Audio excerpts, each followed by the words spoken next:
Hello बच्चों, आज हम इस वीडियो में देखने जा रहे हैं जीपी थॉम्सन एक्सपेरिमेंट। देखिए जीपी थॉम्सन जो थे इन्होंने एक्सपेरिमेंट परफॉर्म किया जिसकी वजह से इन्होंने बताया कि जो इलेक्ट्रॉन्स होता है वो वेव नेचर रखता है अपने पास, जबकि इलेक्ट्रॉन भले मटेरियलिस्टिक पार्टिकल है। जो कि 1924 में डी ब्रॉगली ने प्रपोज्ड किया था एक हाइपोथेसिस कि ईच मूविंग मटेरियलिस्टिक पार्टिकल है wave nature also associated with it. तो हर एक मटेरियलिस्टिक पार्टिकल जो होता है वो अपने साथ वेव कैरेक्टर रखता है। तो इस बात को एक्सपेरिमेंटली प्रूफ किया था डेविसन एंड जर्मर ने, जिसे हम नेक्स्ट वीडियो में देखेंगे। और उसके बाद डेविसन जर्मर ने भी एक्सपेरिमेंट किया था। उसके बाद डेविसन जर्मर ने जो अपने एक्सपेरिमेंट में जो भी एक्सपेरिमेंटल सेटअप लिया था, उसमें जो टारगेट लिया था वो सब डिफरेंट था। और उसमें जो है स्लो मूविंग इलेक्ट्रॉन पे उन्होंने प्रैक्टिकल किया था, क्योंकि उसमें लो वोल्टेज यूज़ किया गया था। लेकिन जीपी थॉम्सन जो है इसमें बहुत हाई पोटेंशियल यूज करते हैं। और इसमें जो एक्सपेरिमेंटल सेटअप है कुछ डिफरेंट है पहले वाले से। और इसमें जो टारगेट लिया जाता है वहाँ निकल की जगह यहाँ पर सिल्वर या गोल्ड ये सब फॉयल लिया जाता है। तो आइए हम देखते हैं कि जीपी थॉम्सन एक्सपेरिमेंट क्या है। तो GP Thomson experiment provides evidence for the existence of wave associated with moving particle. तो जीपी थॉम्सन एक्सपेरिमेंट जो है यह ऐसा प्रमाण प्रस्तुत करता है जिसके existence of the wave associated with moving particle, कि हर एक मूविंग पार्टिकल अपने साथ वेव कैरेक्टर रखता है। इसका प्रमाण देता है जीपी थॉम्सन एक्सपेरिमेंट। ये एक्सपेरिमेंटल सेटअप जो है यहाँ पे दिखा रखा है। आइए हम समझते हैं एक्सपेरिमेंटल सेटअप क्या है, कैसे ये वर्क करता है। यहाँ पे कोई इलेक्ट्रिकली हीटेड एक फिलामेंट है। यहाँ पे इलेक्ट्रिकली हीटेड फिलामेंट है। जैसे ही हम फिलामेंट को पोटेंशियल से हीट करेंगे, पोटेंशियल अप्लाई करके, तो ये फिलामेंट गर्म होगा और यहाँ से इलेक्ट्रॉन्स इमिट होंगे। हम जानते हैं कि इलेक्ट्रॉन को किसी भी मटेरियल से इमिट करने के लिए, निकालने के लिए, इजेक्ट करने के लिए 3 मेथड होते हैं, जिसको हम लोग कहते हैं thermionic emission, photo emission, electronic emission.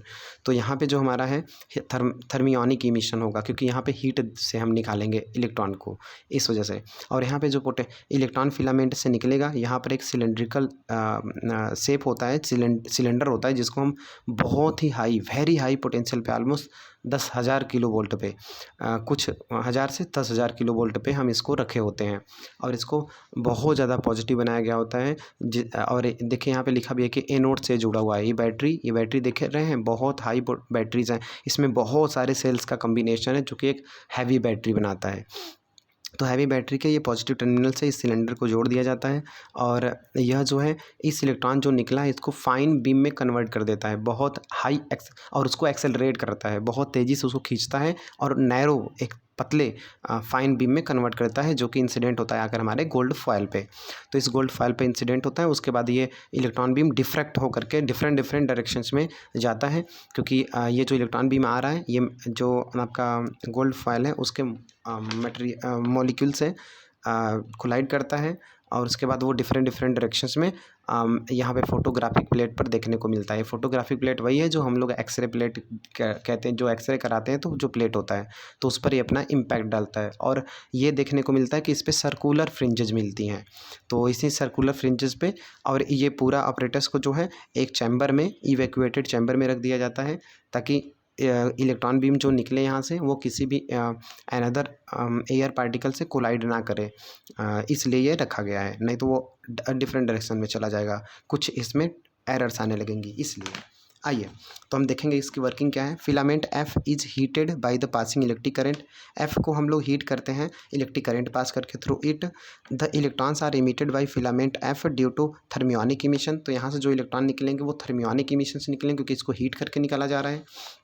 These electrons are then accelerated under high potential. ये इलेक्ट्रॉन जो है बहुत हाई पोटेंशियल, लगभग 10,000 से 50,000 यहाँ पे पोटेंशियल लगाया गया है, 10,000 से 50,000 के आसपास। देखिए यहाँ लिखा है 10,000 से 50,000 पोटेंशियल लगाया गया है इस सिलेंडर पे। इसी से एक्सेलरेट करा जाता है, जो कि बैटरी B2 से कनेक्टेड है। A fine beam of electrons coming out of the anode. इस एनोड से या इस सिलेंडर से एक फाइन बीम और हाई एनर्जेटिक इलेक्ट्रॉन बीम बाहर आता है और फॉल कराया जाता है इसको ऑन अ थीन फॉयल। यह जो बहुत ही पतला फॉयल है गोल्ड का, इस पे गोल्ड या सिल्वर जो का भी, तो इंसिडेंट कराया जाता है। आगे तो गोल्ड या सिल्वर ही हम लोग क्यों लेते हैं, क्योंकि गोल्ड या सिल्वर का जो एटॉमिक नंबर या ऐसे सच लाइक ऐसे मटेरियल जो होते हैं उनकी एटॉमिक नंबर बहुत हाई होती है। जैसे गोल्ड को ही कहेंगे स्टूडेंट्स, तो गोल्ड का एटॉमिक नंबर जो है, एटॉमिक सिंबल AU होता है, 79 होता है। 79 ये बहुत ही हैवी होता है, इसलिए अगर इस पर एक इलेक्ट्रॉन आकर के इंसिडेंट भी कर जाएगा तो हम जानते हैं इलेक्ट्रॉन का जो मास होता है बहुत ही कम होता है, तो वो इसको अफेक्ट नहीं कर पाएगा। तो गोल्ड का मॉलिक्यूल्स या न्यूक्लियाई वहाँ से ब्रेक नहीं करेगा या डिस्प्लेस नहीं होगा। इसलिए जैसे अगर मान लीजिए आपको एक व्यक्ति को, एक पर्टिकुलर पर्सन को आपको हिट करना है, तो आप उसे मिसाइल से थोड़े मारेंगे। मिसाइल से मारेंगे तो मतलब वो पर्सन ही नहीं बल्कि उसके आसपास की सारी चीज़ उड़ जाएंगी, तो उसे गोली से मारना बेहतर होगा ना, शूट करना बेहतर होगा। तो ऐसे ही यहाँ पे जो है गोल्ड या सिल्वर ये सब जो हैवी एटॉमिक नंबर के न्यूक्लियाई हैं या एलिमेंट्स है वो यूज़ किए जाते हैं, क्योंकि यहाँ पे इलेक्ट्रॉन बीम बहुत ही एनर्जेटिक है और आकर के ये टकराए तो ये ना होगा कि ये फॉयल ही हमारा उड़ जाए, इसलिए यहाँ पे heavy foils, heavy atomic number के फॉयल रखते हैं। The electrons after diffraction are received on a photographic plate. ये जो इलेक्ट्रॉन यहाँ से डिफ्रेक्ट होते हैं डिफरेंट डायरेक्शंस में, उसको हम लोग एक फोटोग्राफिक प्लेट पर ऑब्टेन करते हैं with its plane parallel to the foil, जो कि ये यहाँ पे ऐसे रखा गया है, ऐसे रखा गया है आपका फॉयल, और ऐसे ही ये रखा गया है फोटोग्राफिक प्लेट। आइए देखें, the photographic plate shows a pattern of a number of concentric rings around the central spot. तो इस पर हम देख रहे हैं कि सेंट्रल स्पॉट के अराउंड में a number of circular fringes दिखाई दे रही हैं, सर्कुलर पैटर्न दिखाई देते हैं, रिंग दिखाई देते हैं। ओके, तो अब आइए हम इसका कैलकुलेशन करते हैं, लेमडा का क्या होगा। जैसे कि हमें पता है कि लेमडा का जो कैलकुलेशन हम लोग करते हैं, इसका वैल्यू डिब्रोगली के हाइपोथेसिस से आता है 1.67 और डिवीजन जर्मर में लेमडा का वैल्यू आता है 1.65 अप्रॉक्स आता है।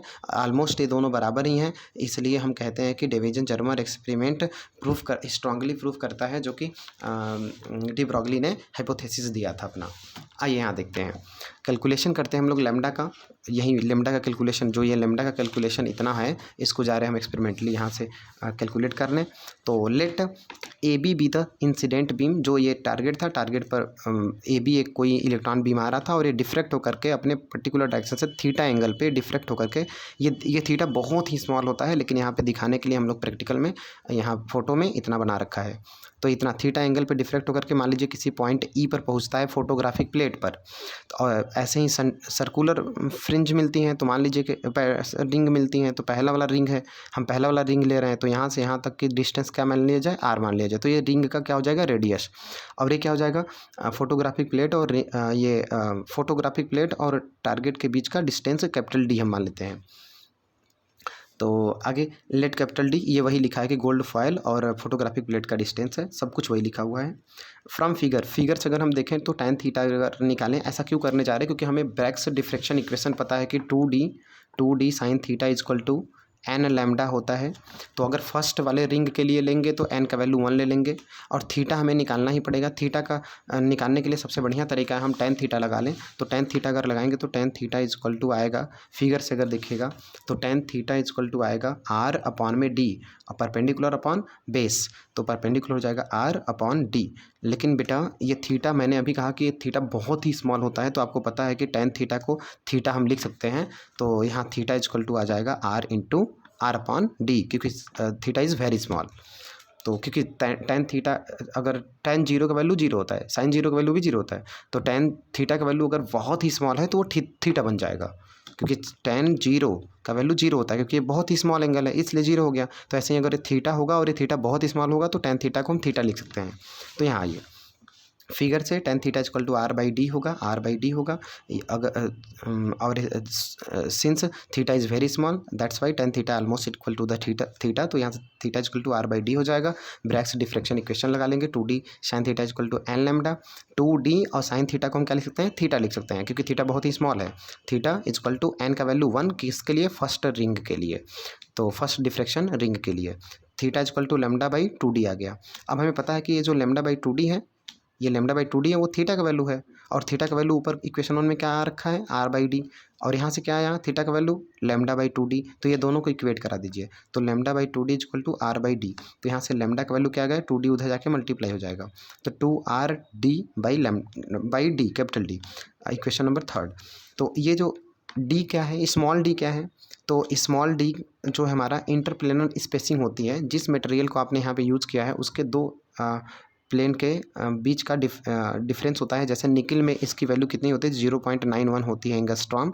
तो ये वैल्यू आपको गिवन रहेगा, किसी चाहे गोल्ड लिए हैं या सिल्वर लिए हैं उसके लिए वैल्यू आपको ये दिया रहेगा। तो इसलिए by putting the values of R D and capital D, ये कैपिटल डी है तो मेजरमेंट कर ही लेंगे हम। तो ये सारे वैल्यूज़ को पुट करने पर हम लेमडा को कैलकुलेट कर सकते हैं। और एक्सपेरिमेंटल वैल्यू जो है लेमडा का इक्वेशन 3 से जो आता है, यह फाउंड किया गया कि यह सेम है जैसा कि थ्योरेटिकल वैल्यू था डी ब्रॉगली का। डी ब्रॉगली का इक्वेशन जैसा कि मैंने बता रखा था कि लेमडा इक्वल टू क्या था, 12.27 अपॉन में वी, या फिर इसी को हम लिख सकते हैं 150 वी रूट में, ये इतना था लेमडा का वैल्यू एंगस्ट्रॉम में। तो इतना के बराबर ही आता है ये।